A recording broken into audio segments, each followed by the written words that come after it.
Welcome to the Explainer. Today, we're diving into something every accounting and finance pro knows all too well, the dreaded month-end close. But, instead of just staring at spreadsheets, we're going to treat a chaotic month-end close like a symptom of an underlying operational disease. We'll use a diagnostic framework to really get to the root cause of these headaches, using some amazing insights from our source material.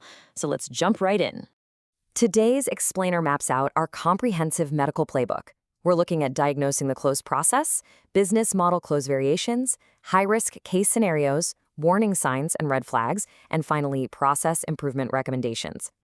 All right, Section 1, diagnosing the close process, or as we like to call it, checking the vitals.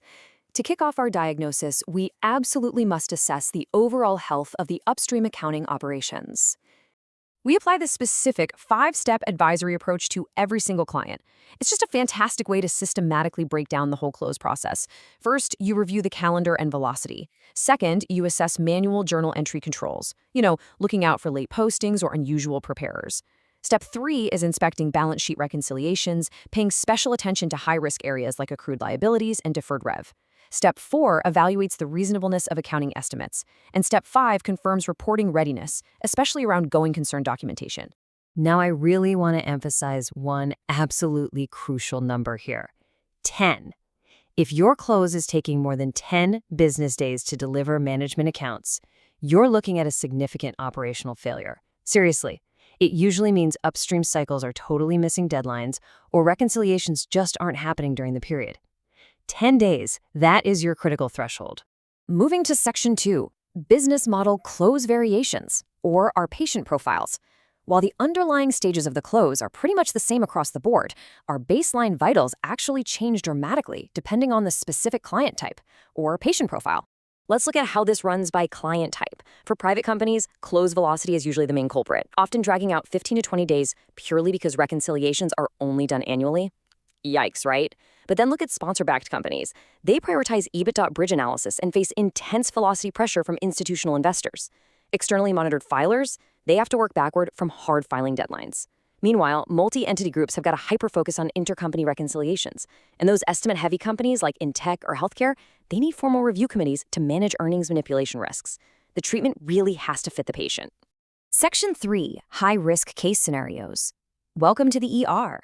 Let's inject some tension here and examine a few high-stakes, real-world reporting crises that push these very controls to their absolute limits. Consider this ER scenario. A last-minute, undocumented topside entry gets posted. It reduces accrued liabilities and magically pumps up income by $2 million right at year-end. So, what exactly are we looking at here? Well, this is a textbook case of management override. It is a massive legal risk and literally one of the most common forms of financial statement fraud. If you see this, you have to immediately notify the external auditor. They're actually required to test for this specifically. Plus, you absolutely need a strict policy that requires an independent controller review of any entry posted by the C-suite, like the CFO or CEO. All right, here's another ER case for you. What do you do when a massive intercompany out of balance, let's say $1.4 million, blocks your consolidation and completely derails your close calendar? To stop this from bleeding into your reporting timeline, you've got to instantly implement a strict intercompany policy. I'm talking about requiring a single exchange rate that all entities agree on, simultaneous cutoffs, placing the initiation responsibility firmly on the accounts payable entity, and using dedicated clearing accounts. This makes imbalances visible daily, rather than letting them hide in the shadows until month end. Let's move to another critical scenario and see how this builds. What if management simply skipped assessing a $15 million debt maturity coming up in 8 months, just because they assumed refinancing would happen? Here's the deal. ASC 205-40 mandates formal documentation, period. If debt matures within that 12-month window, you must document the conditions, management's plans, and the actual likelihood of success, regardless of how super confident management might be. If there's no committed replacement facility in place before the financials are issued, going concern disclosure is legally required. No way around it. Finally, our last ER case. Imagine you uncover a $3 million prior year revenue overstatement that the audit somehow missed. How do you figure out if a highly resource-intensive restatement is actually necessary? You apply the dual method materiality assessment. It's like looking at the error through 2 different lenses. The rollover method asks, is the error material to the current year? And the iron curtain method asks, is the cumulative error material to the balance sheet? The rule here is absolute. If the error is material under either method, a prior year restatement is 100% mandatory. Moving on to Section 4, warning signs and red flags, or the symptoms. Look, to avoid these high-stress ER scenarios altogether, we need to carefully monitor the patient for key symptoms and structural red flags way before they cause a full collapse. You really have to watch out for major process failures. Symptoms like doing balance sheet reconciliations annually instead of monthly, that just allows errors to silently snowball for a full year until the auditors stumble on them.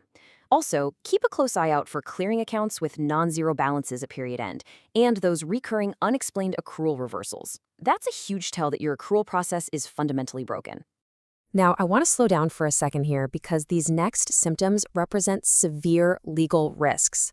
Unapproved manual journal entries from the CEO or CFO, undocumented topside entries, missing going concern documentation, these aren't just operational hiccups, guys. They are potential financial statement fraud.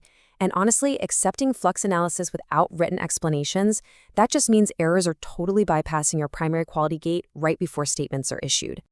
All right, Section 5, Process Improvement Recommendations. The cure. Having checked the vitals, profiled our patient, and spotted those dangerous symptoms, it's finally time to prescribe the cure with some definitive, high-priority process improvements. This table right here outlines your most powerful treatments. Building a formal close calendar with daily tracking, that dramatically boosts your velocity and accountability. Implementing monthly balance sheet reconciliations stops those errors from hiding in the dark. And enforcing independent approvals for manual journal entries directly prevents management override. These fixes target the absolute highest frequency audit failures we see out there. But we're not done yet. To fully stabilize the process, you must also force upstream cycle sign-offs before the close even begins. You have to implement rigorous flux analyses that actually require written explanations for variances before the controller signs off.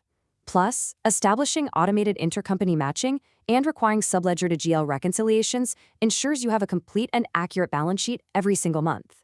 It's a total game changer. As we wrap up this explainer, I want you to look at your own month-end operations and ask yourself a really tough question. Is your close process silently hiding a critical failure? The symptoms are there if you know how to look for them. So use this diagnostic playbook, check those vitals, and start implementing the cure before a minor symptom turns into a major, full-blown emergency. Thanks for joining me on this explainer, and keep learning.